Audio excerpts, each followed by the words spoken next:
Hey guys, welcome back to our urban homestead. My name is Chelsea. If you're new here, welcome. And if you've been here a while, welcome back. We are gonna make rotel today. So today is like the first day in 7 or 8 days that I have woke up and had no pain. And I feel great. And that's a good thing because there's a lot of stuff to get done today. The past week with, my health stuff going on, I just have not been able to do anything. So I am so grateful that today I can somewhat get back to normal and in a normal routine. Tomatoes are coming in like crazy, so let's get this rotel going. We eat a lot of rotel. I put it in soups, chilies. You can make a quick salsa if you don't have a lot of stuff on hand, or I put it in rice. If you can't tell, we eat a lot of Mexican cuisine dishes. So,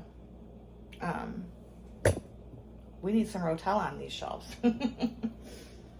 I've got my jars here in my big Bertha. I believe there's 11 in here. I don't know if I'll get 11 pints, but we're gonna see. I've got 10 pounds of my Manitoba tomatoes from M.I. Gardner already diced up. Manitoba tomatoes are a great dual purpose tomato. They make great sauces and they're great for eating. And you can can anything with them. They're really, really good. I was given some hatch peppers, so these are gonna go in here. Normally, I don't buy hatch peppers to make rotel. So I guess what I make is not technically rotel when I do it every other year. I just put jalapenos from my garden in it, but this year I've got some hatch peppers, so that's cool. I had a couple little jalapenos from the garden that were in my fridge, so I just chopped those up, and then I have some chopped onion.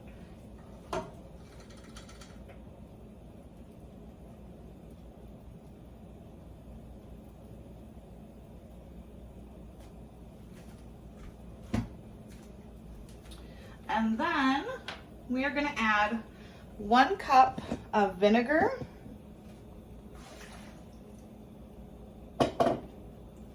a half a cup of sugar, and a 1/4 cup of salt. You can use kosher salt, canning salt, pickling salt. I'm using Himalayan pink salt. You just don't want to use any salt that has any additives. So like iodized salt would not be a good thing to can or ferment anything in. And then I'm just gonna mix this all together. And I'm gonna bring this to a boil. And I'm gonna let this simmer for about 30 minutes. And by that time, my jars will be nice and hot and sterilized. I could get my kitchen cleaned back up a bit because it is a hot mess disaster in here. And we will be ready to jar these babies up and get them in the water bath canner.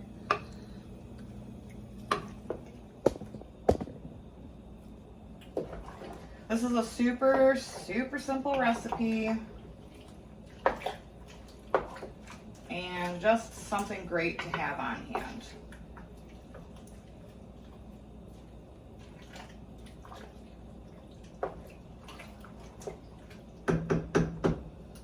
All right.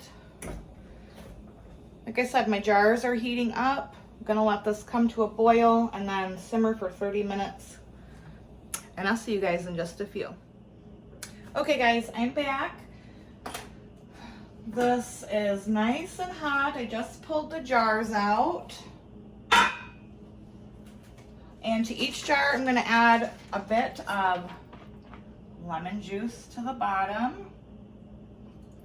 That's just gonna ensure that even though I did use vinegar, it will ensure that it has the right amount of acidity to make it shelf stable.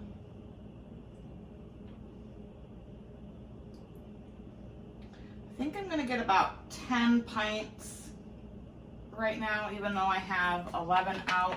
We will see. Now we're just gonna get labeling these in.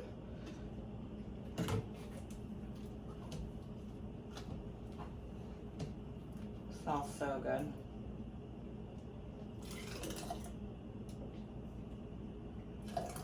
You want to go to, I go to a 1/2 inch of headspace. You can certainly go to a 1/4 inch if you want.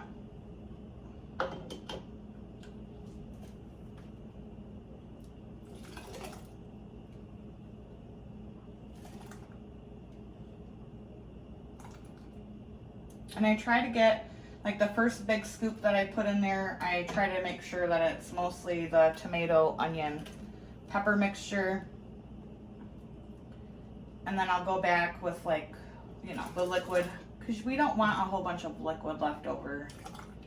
At least I don't anyway.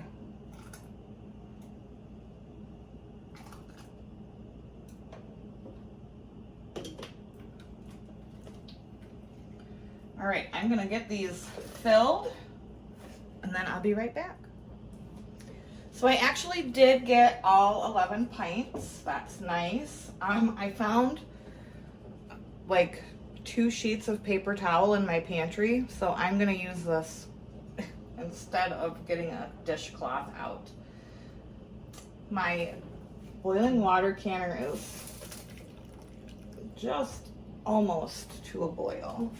You want to make sure that you wipe your rims really well. Lid and ring fingertip tight into the canner. These are going to process for 20 minutes once it comes up to a rolling boil. That is when you start your time. At the end, ooh, that is hot. Ooh, ooh, ooh. At the end of that 20 minutes, turn the heat off, remove your lid, let it sit in the canner for another 5 before you take them out. All right, I'm gonna get the rest of these in and I'll see you when they're done. All right, guys, here they are out of the canner. They're all starting to ping. I do have 2 up here in the front that have a little bit of juice. There was a little bit more juice in there than the rest, but it should be fine once they cool down.